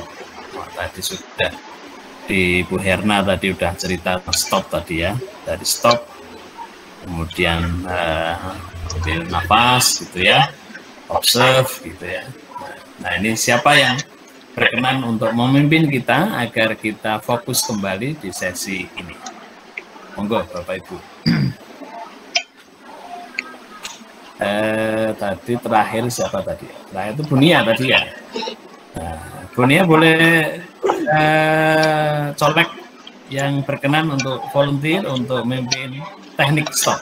Ya. Ya Pak, kebetulan saya kenal beberapa teman dari CGP kelompok lain ya Pak ya. Jadi ya, boleh. Ya, biar lebih merata ya Pak ya. Ya betul. Ya. Saya ini nih Pak Agus. Ya, Pak Agus ada nggak ya? Tadi ada tuh Pak Agus. Kebetulan namanya sama dengan suami saya Pak. Ya. Pak Agus, halo Pak. Yes, siap. Assalamualaikum, Dunia. Waalaikumsalam. Agus dicolek Bu Agus. Iya, kebetulan suami saya namanya juga Pak Agus, Pak. Pak Agus boleh berkenan memimpin ini stop agar kita kembali mindfulness. Benar, sarang-sarang. Hentikan apapun yang sedang kita lakukan sementara. Duduknya diatur dulu. Duduknya diatur, relax, ya. Tangannya ada di paha, santai saja. Jangan ada yang tegang. Mari kita mulai. Tarik nafas. Mulai.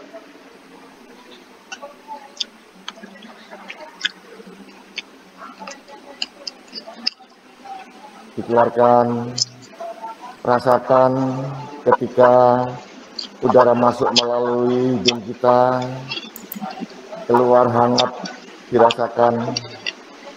Lagi, ya, mulai.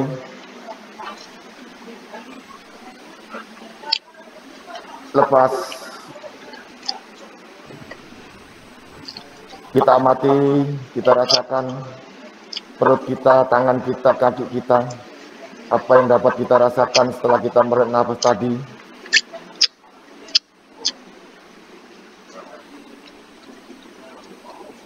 Kita lanjutkan mulai atas kembali. Ambil nafas kembali.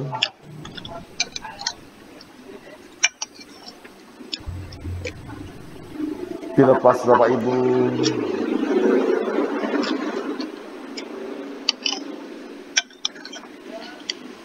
Apa yang dapat kita rasakan? Mungkin sekarang kita mulai berkeringat. Yang saya rasakan hari ini, perut saya enak rasanya. Pikiran saya mulai santai. Ya, demikian latihan sebentar saja. Terima kasih, Pak Musli. Ya, terima kasih Pak Agus, luar biasa. Ya, saya menikmati ini ya, dipandu Pak Agus ya, menjadi tenang kembali begitu ya, menjadi fokus gitu ya. Ini kalau dibiasakan luar biasa ke anak-anak. Meskipun pasti kalau awal-awal malah pada guyon ya. Oh, ini ngantuk Pak. Apa ini gitu malah. Nah, tapi kalau nanti pelan-pelan itu dikondisikan, dihabituasi ya, kita diajarkan gitu, nanti insya Allah kan bisa terkondisikan dan efeknya luar biasa. Jadi memang betul-betul bisa kembali ke fokus. Nah, bagus misalnya bisa juga membuat ilustrasi, pejamkan mata, bayangkan kita naik tangga, ada 10 tangga gitu ya. Tangga pertama nikmati gitu. Nah, gitu. Tangga kedua apalagi ya gitu. Jadi buat ilustrasi-ilustrasi. Tuh bayangkan kita sedang ada di lereng mana Bromo gitu ya, gitu angin sepoi-sepoi padahal panas deh. Tapi intinya adalah untuk mengajak kita ke refleksi. Dan Bapak Ibu memang ketika kita diminta mengamati kayak nafas, gerakan nafas gitu ya, apa yang kita lihat betul itu dari ya kita dengar, kita rasakan. Nah itu kita nggak jauh-jauh gitu, karena syukur itu ya tadi bisa bernafas itu sekarang luar biasa kan COVID ini ya Bapak Ibu ya. Banyak orang meninggal kan karena sebenarnya saturasinya rendah, dan sengal-sengal. Nah itu mari kita nikmati nafas kita. Oh, ya, insya Allah. Apalagi kalau bagian ini ya tasawuf gitu ya, barangkali itu tarikan nafasnya sembari berzikir apa. Bu Praptiwardhani, ya silahkan Ibu. Ya Pak, terima kasih. Saya izin bertanya Pak. Siap. Saya itu penasaran dengan stop itu tadi ya. Saya terus terang saya belum mempraktekkan di kelas saya. Saya ingin sharing apakah ada teman-teman yang sudah mempraktekkan dan bagaimana nanti respon anak-anak itu ingin tahu, saya ingin sharing makanya. Soalnya saya juga tertarik sebetulnya ingin mempraktekkan. Saya ingin tahu mungkin ada teman-teman yang sudah mempraktekkan. Terima kasih. Ya, monggo ada teman-teman yang sudah praktek teknik stop. Oh ini yang angkat tangan. Yang sudah praktek angkat tangan dong. Ini ada Bu Yuni, Bu Ferry sudah praktek. Iya, saya ingin tahu responnya anak-anak gimana, sharing gitu Pak, nanti saya praktekkan juga, kepingin. Ada Pak Agus tadi udah ya otomatis tadi udah mandunya udah lihai. Hanya perlu diperdalam lagi kali ya Pak ya. Terus oke, sekarang siapa yang mau sharing ini? Silahkan, ada Bu Yuni, ada Bu Ferry. Silahkan, monggo. Izin Bapak. Ya. Oh Bu Ferry dulu, monggo, ya. Monggo Bu Ferry dulu. Ya, saya sedikit saja mungkin ya, biar teman-teman yang lain bisa menambahkan. Jadi kalau pada anak-anak betul seperti yang disampaikan Pak Musli tadi, kita berikan tambahan ilustrasi.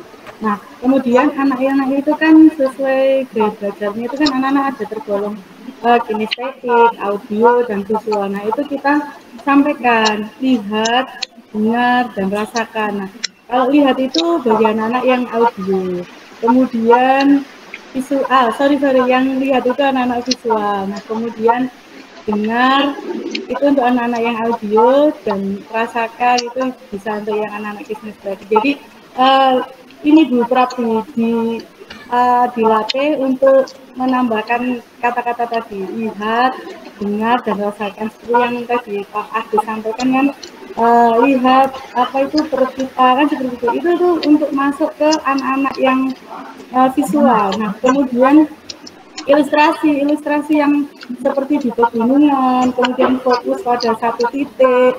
Nah, misalkan nanti sudah pada tanggal ke-10 itu nanti diarahkan seperti apa. Nah, seperti itu. Jadi anak-anak memang awalnya ini apa sih itu ya tertawa gitu, tapi tetap kita arahkan. Nah, itu harus kita latih memang Bu Prabi, tidak sekali 2 kali, tapi setiap meet kita berikan berikan waktu untuk relaksasi atau tadi teknik stop. Mungkin itu yang bisa saya sampaikan. Jadi pembiasaan nanti ke anak-anak. Iya, maaf Pak ya, saya mau tanya Bu Santi. Bu Santi, maksud saya kan pertanyaannya apa sudah mempraktekkan, kemudian bagaimana siswa jenengan? Responnya anak-anak itu, ya itu tadi pertama kan anak-anak ya ada yang di kamera itu terlihat sih kan, ada teman yang ini juga join gitu kan Bu. Ya. Di situ kan untuk ngontrol, kalau Teams itu kan biasanya ada yang join. Nah itu ada yang enggak peduli gitu kan, ya ada yang enggak peduli. Tapi lagi Bu, meet kedua lagi saya kan jumlah jamnya untuk matematika kan lebih banyak gitu. Jadi untuk saya dari materi 2.2 itu sampai ke setiap pembelajaran mat itu, jadi saya coba. Nah, ternyata anak-anak ini nanti lebih fokus ke pembelajaran. Jadi biasanya kan celotehnya itu ada. Nah, itu tuh lebih berkurang Bu Prabi. Jadi biasanya kan celotehnya itu mesti ada gitu, itu lebih berkurang dan lebih tenang anak-anak itu, gitu Bu Prabi. Setelah berdoa saya praktekkan sebentar, seperti itu. Iya, ini saya juga, ini Pak Muslik ya, saya mau ngomong menyampaikan pendapat saya sebentar ya Pak ya. Iya, silakan. Saya ingat dengan materi ini saya ingat pernah ada teman saya ya, guru sejarah itu Pak Hermawan tuh ya. Nggak apa-apa yang menyebutkan ya, itu pernah melakukan teknik ini. Lah, teman-temanku, anak-anak juga dengan komennya gini, Bu dikongkon apa dikongkon merem gitu responnya anak-anak. Terus teman-teman guru itu responnya gini, Pak Herman kan ngajar apa yo? Nah kita tuh memang ini terus terang ilmu yang baru bagi saya nih Pak nggih. Untuk teknik semacam ini ternyata ini ternyata yang diterapkan sama Pak Hermawan dulu itu ternyata kita itu ilmunya tidak ada apa-apanya, baru tahu sekarang Pak, itu loh maksud saya. Pertanyaan ya teman-teman pengajar lain, guru lain ternyata banyak tidak tahu ya, seperti saya mungkin itu dikon apa ya arek dikon merem dikon ya seperti itu loh Mbak. Ternyata banyak teman-teman guru yang belum tahu, termasuk saya juga ya, baru tahu saat ini gitu loh Pak, ilmu itu. Terima kasih. Ya Bu Prapti. Pertanyaan saya ke Bu Prapti ini, Bu Prapti ketika mengikuti teknik stop itu perasaan Bu Prapti bagaimana? Ya itu Pak, agak sesuai teori ya, agak konsentrasi gitu ya. Konsentrasi kita terpusat, kita lebih sadar apa yang akan kita lakukan. Nah, memfokuskan diri kita itu Pak, dan perasaan kita menjadi agak lebih tenang. Ya, itu Pak. Ya, baik. Ya, oke Bu Prapti, pokoknya coba saja Bu. Awalnya pasti jadi guyonan itu. Iya, dikon aku iki. Iya benar Pak, benar. Saya anak SMA ya Pak ya, anak SMA itu agak dewasa jadi apa ya gitu. Iya. Ada yang merem sama mesem-mesem gini, sama cekikian merem gini juga. Iya, lucu juga. Ya itu pasti itu ada. Baik, ini Bu Siti Zulaikha. Monggo Bu, ini angkat tangan, ada Bu Musti atau Pak? Bu Musti. Ya, saya Pak. Ya, silakan. Terima kasih Pak. Ini ternyata ilmu saya dangkal sekali ya selama ini ya.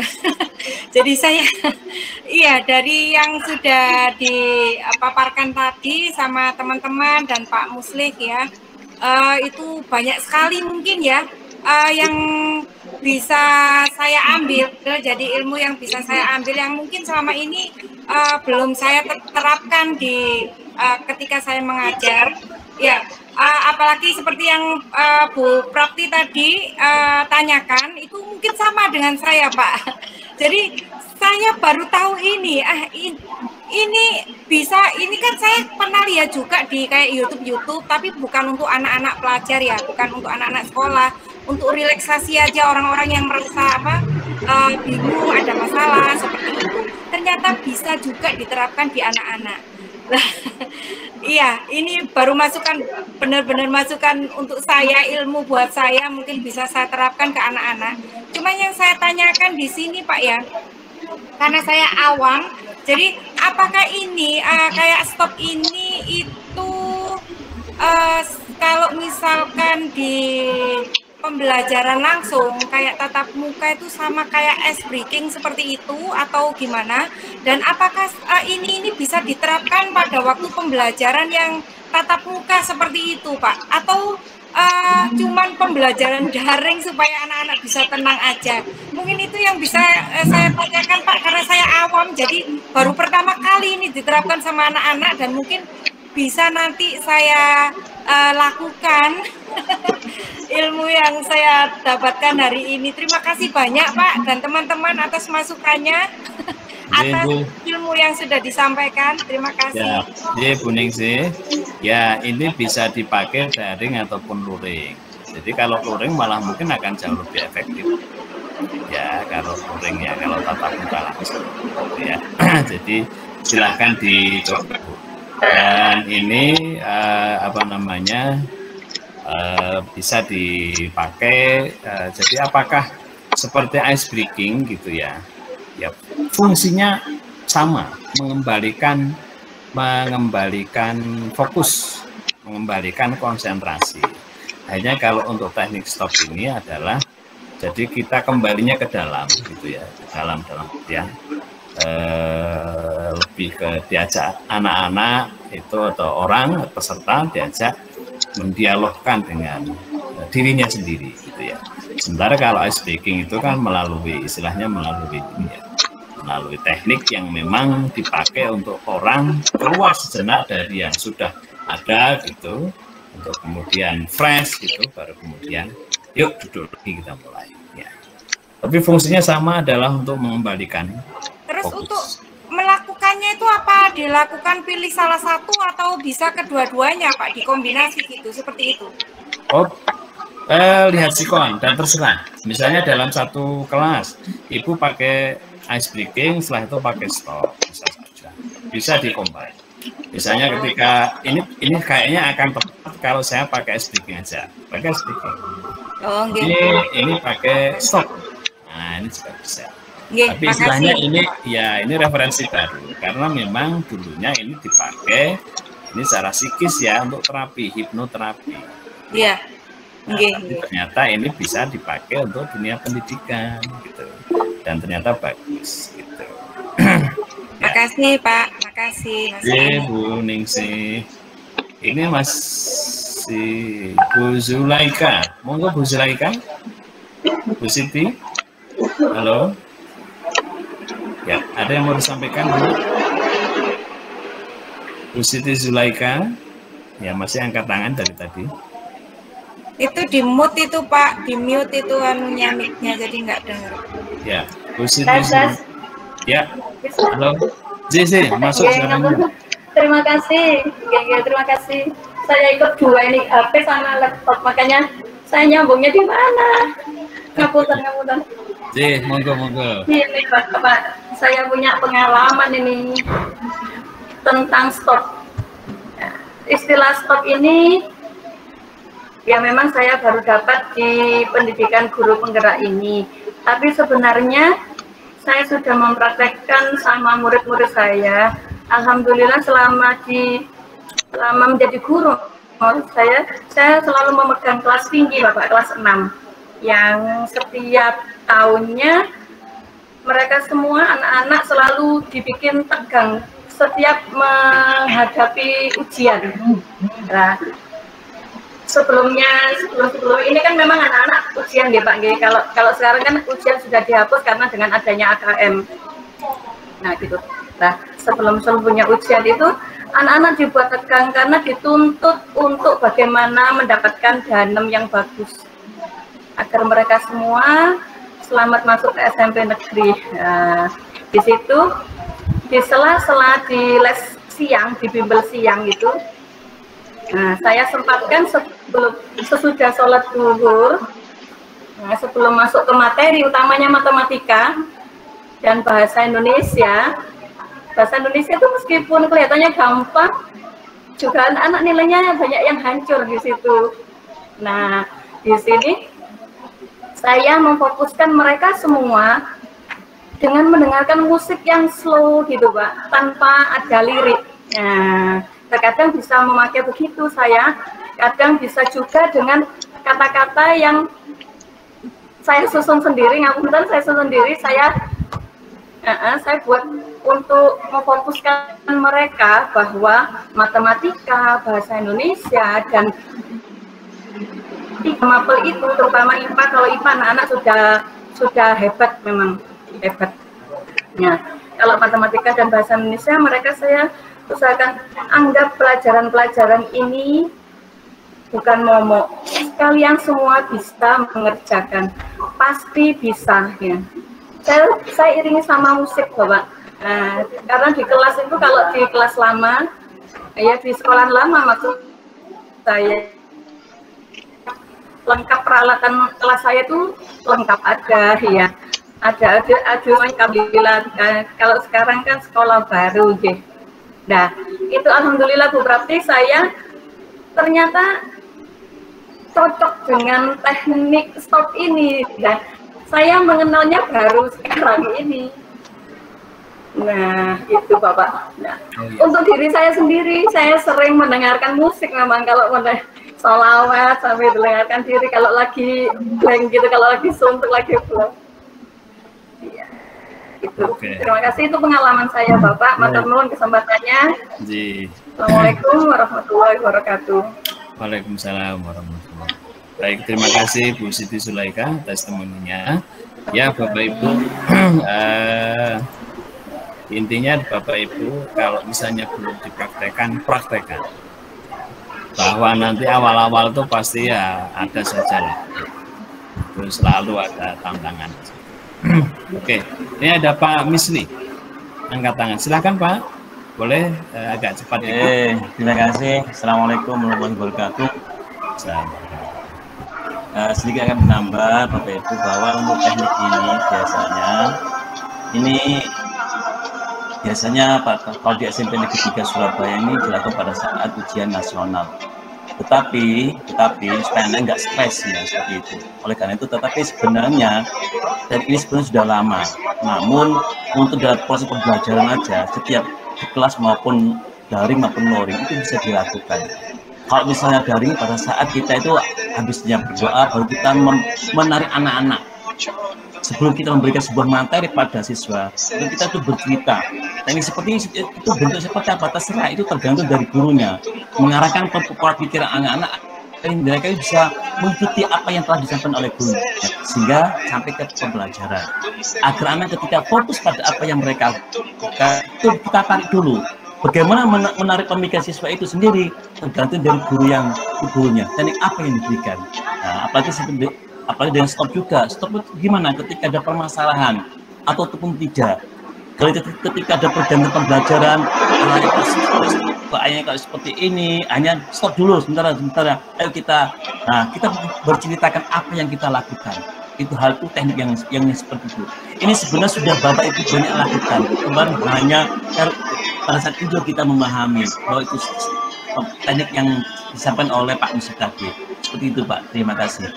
Ya, baik, terima kasih Pak Isri testimoninya. Ya, kalau misalnya selama ini dipakai di saat-saat tertentu, saat ini bisa dipakai tidak hanya pada saat mau ujian saja atau pada saat tegang saja, tidak. Tapi ini bisa dipakai untuk pengkondisian kelas. Gitu. Benar tadi Bu Ningsih ya. Jadi selain ice breaking, ini ada teknik yang bisa kita pakai. ya.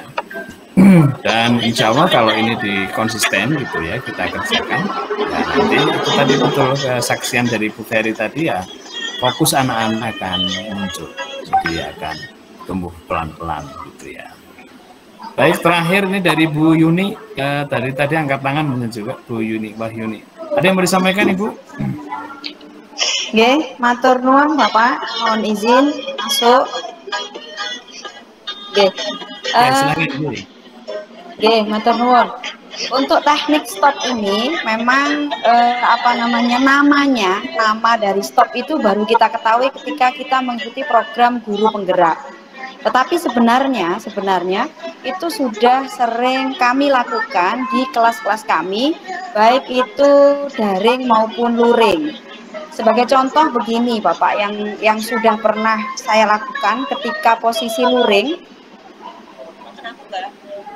tatap muka pandemi COVID-19, ketika di jam-jam terakhir di kelas tinggi, kebetulan saya adalah mengampu pendidikan agama Islam. Ketika di jam-jam akhir, itu biasanya anak-anak itu sudah kurang bersemangat, semangatnya hilang. Karena di awal-awal mereka sudah dicekoi dengan materi pelajaran yang cukup berat, matematika yang mungkin lumayan berat, terus kemudian IPA dan segala macamnya. Nah, itu biasanya kalau saya dulu sebutnya itu dengan kata sejenak rileks. Jadi ketika di awal perpindahan jam dari mapel lain ke mapel PAI, itu yang saya lakukan adalah sejenak rileks. Yang intinya adalah seperti itu tadi, seperti teknik stop yang sudah kita lakukan di program gerak itu. Jadi anak-anak kita ajak untuk memfokuskan, memejamkan mata, kemudian tarik nafas, kemudian kita beri kata-kata bahwa kali ini apa sih tujuan kita belajar. Sekarang itu ayo kita berpindah kepada materi pembelajaran PAI. Yuk kita sementara yang tadi kalian sudah terbebani dengan mapel yang lainnya, sementara kita hentikan sejenak. Ayo kita fokus dengan pembelajaran PAI. Kemudian setelah anak-anak kita rasa sudah merasa cukup, kemudian kita perdengarkan senandung sholawat, atau kita ajak mereka untuk mendengarkan murotal Al-Quran. Baru kemudian ketika kita rasa mereka sudah terlihat lebih rileks, lebih senang, baru kita ajak fokus kepada materi pembelajaran yang akan kita berikan. Itu Bapak, matur nuwun. Baik, terima kasih Bu Yuni. Jadi bagus, silahkan dicoba. Kalau selama ini misalnya sudah mempraktekkan, barangkali ini menjadi pengayaan bagi kita ya. Ada hypno teaching ini ya, bagian dari hypno ini bisa dipakai dalam kelas kita, dalam pelatihan-pelatihan kita, gitu, baik luring ataupun daring, gitu. Dari anak-anak sampai dewasa, dan tujuannya memang untuk membuat fokus, ya, mengembalikan fokus agar selalu mindfulness. Karena kalau tidak fokus itu ya yang ngajar juga repot, yang nerima materi juga akhirnya ya asal-asalan. Ya, baik Bapak Ibu, ini karena waktunya sudah melebihi jamnya begitu ya, dan nanti masih ada saya harus ada kelas berikutnya, kita mau wrap up. Tapi sebelum itu ini ada sesi refleksi yang kita mintakan dari Bapak Ibu semua. Saya akan kopikan di dashboard.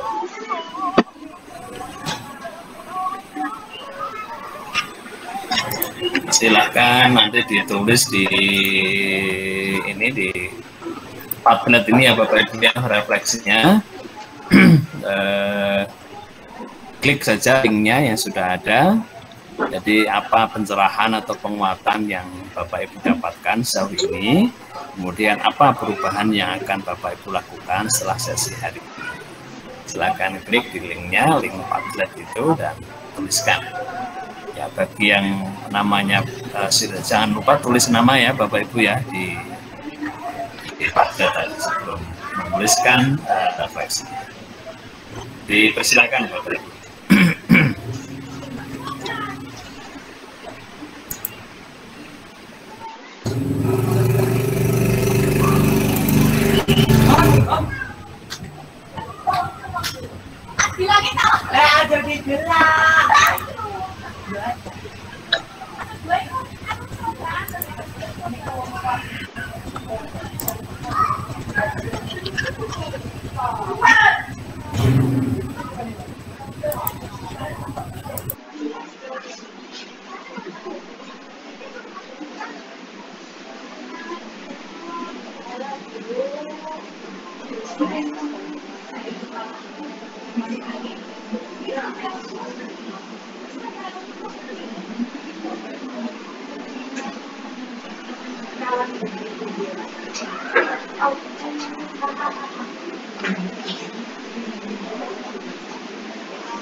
Oh iya, sebentar.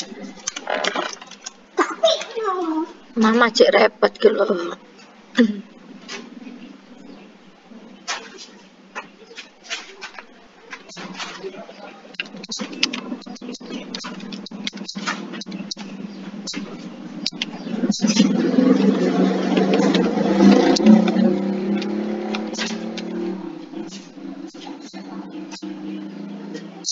Pak Muslim, mohon maaf. Laptop saya nggak tahu nih kenapa kursornya nggak bisa bergerak. Mohon maaf ya Pak, saya nanti menyusul. Baik, oke Bu. Mohon maaf, saya juga nggak bergerak ini Pak kursornya, jadi nggak bisa menulis juga ini. Oh, melo saya Putri ini. Kan aku yang bingung iki. Baik, yang takon iki.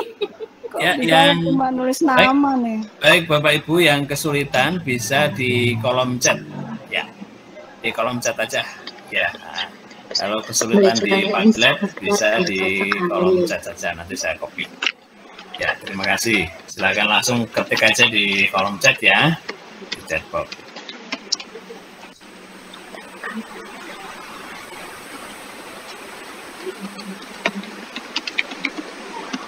Ya saya lihat memang di Padlet sedikit yang masuk ya, kayaknya susah berat masuknya. Saya akan praktek dengan anak-anak mengenai teknik.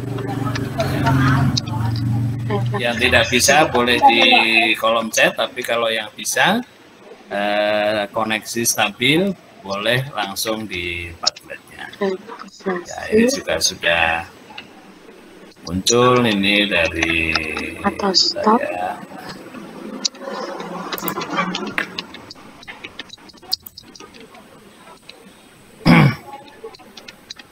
Atau boleh juga nanti kalau misalnya sinyal ini udah stabil nyusul juga boleh ya, yang Bapak Ibu nanti misalnya di Padlet juga dianjurkan.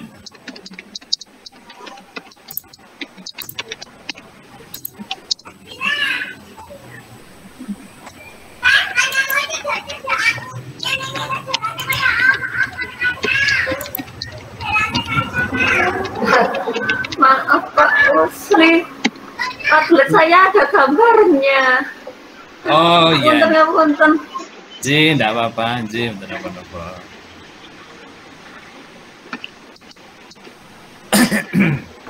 Bisa diedit, Pulika. Ada tanda 3.3 di kanan. Oke, siap. Ya, ini yang sudah masuk ya, Bapak Ibu ya.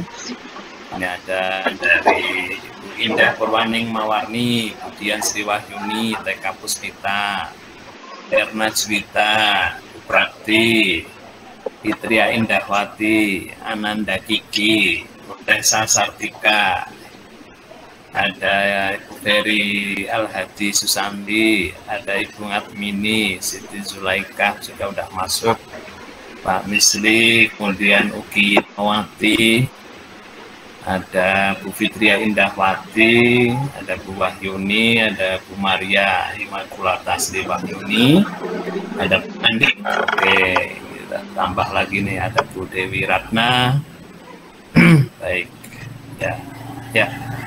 yang oke, ini masih masuk lagi, alhamdulillah, Ibu Siti Nur Kayati, ya,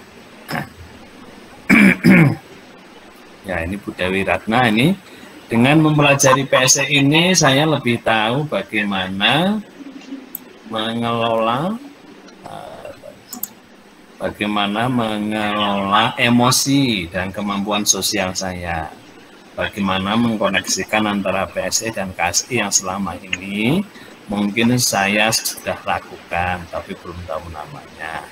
Teknik stop dan push ini sangat membantu. Yang harus saya lakukan nantinya, saya akan mengimplementasikan PSE dan KSE dan ruang lingkupnya. Oke, Bu Dewi Ratna.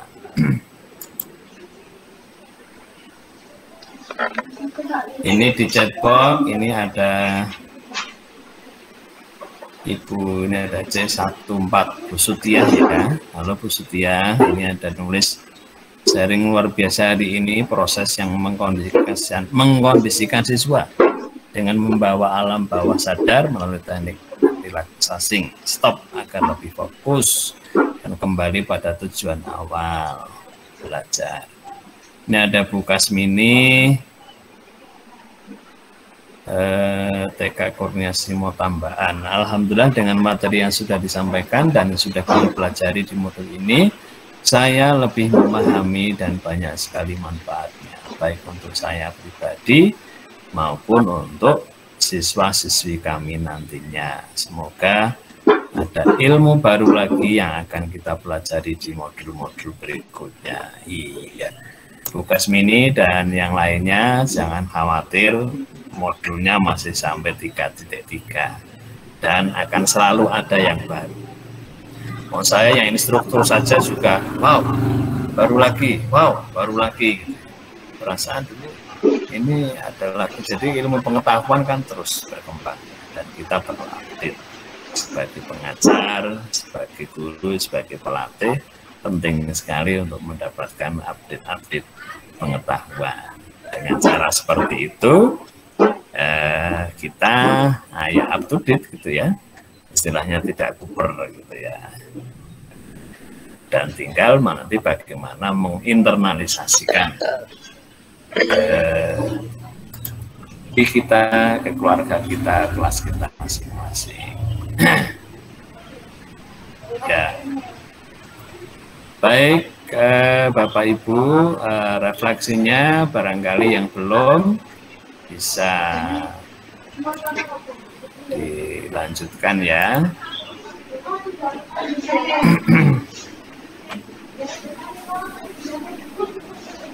Nanti bisa dilanjutkan sembari barangkali ada yang bermasalah dengan ya, sinyal dan sebagainya.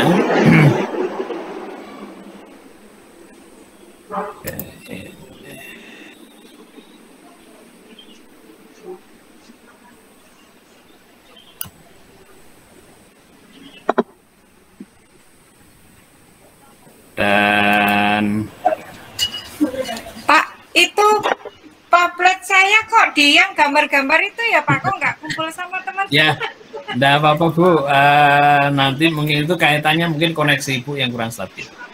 Oh gitu, okay. Iya, enggak apa-apa, enggak apa-apa. Ya. Nah, nanti kalau sudah stabil si linknya aja di keep, dijaga, nanti kalau sudah dapat sinyal yang agak kuat gitu bisa diklik, bisa diisi. Baik Bapak Ibu, waktu nggak terasa sudah hampir jam 3. Saya berterima kasih, kita udah belajar bareng ya, refleksi bareng, komentar-komentar, pertanyaan dan pernyataan Bapak Ibu juga membuat saya lebih kaya dari sisi ini ya, pengetahuan dan pengalaman gitu. Terima kasih, mohon maaf jika ada yang kurang berkenan. Dan mari kita tutup juga dengan berdoa. Langsung saya tutup ya Bapak Ibu ya dengan doa, boleh ya? Boleh Pak. Oke Pak. Ya, mari kita ambil waktu tenang, terus kita akan saya pakai cara muslim, yang muslim silahkan menyesuaikan. Bismillahirrahmanirrahim. Alhamdulillahirabbil alamin. Allahumma sholli ala sayyidina Muhammad. Ya Allah, ya Tuhan kami, ampuni dosa kami, dosa orang tua kami, guru-guru kami, murid-murid kami, teman-teman kami, kerabat-kerabat kami, dan semua orang yang terkait dengan kami dalam kebaikan. Alhamdulillah, terima kasih ya Allah atas segala anugerah-Mu, segala nikmat-Mu. Semoga kami bisa mensyukurinya, mendayagunakannya di jalan yang baik secara optimal. Ya Allah, ya Tuhan kami telah belajar bersama di sesi elaborasi modul 2 ini. Semoga Engkau berkahi apa yang telah kami pelajari, mudahkan bagi kami untuk bisa menerapkannya dengan baik dan semoga manfaat adanya. Kami berharap kebaikan, keberkahan selalu menimpahi segenap guru-guru kami, teman-teman kami, dan murid-murid kami. Kami berharap pendidikan yang lebih baik di Indonesia. Semoga Engkau takdirkan kami menjadi para penggerak yang betul-betul tergerak dan bisa menggerakkan ke arah kebaikan. Kepadamu kami berserah diri, kepadamu kami, ya Allah, menyerahkan segenap ikhtiar yang telah kami usahakan. Sallallahu ala sayyidina Muhammad wa alihi wa sahbihi wa baraka wa salam. Alhamdulillahirabbil alamin. Dari saya sekian. Assalamualaikum warahmatullahi wabarakatuh. Waalaikumsalam warahmatullahi wabarakatuh. Terima kasih Pak Menteri. Terima kasih Bapak Ibu CGP semuanya. Terima kasih Pak Muslim atas ilmunya. Semoga mohon izin Terima kasih Pak Muslim, teman-teman. Terima kasih semuanya. Terima kasih semuanya. Selamat sore. Izin love. Assalamualaikum.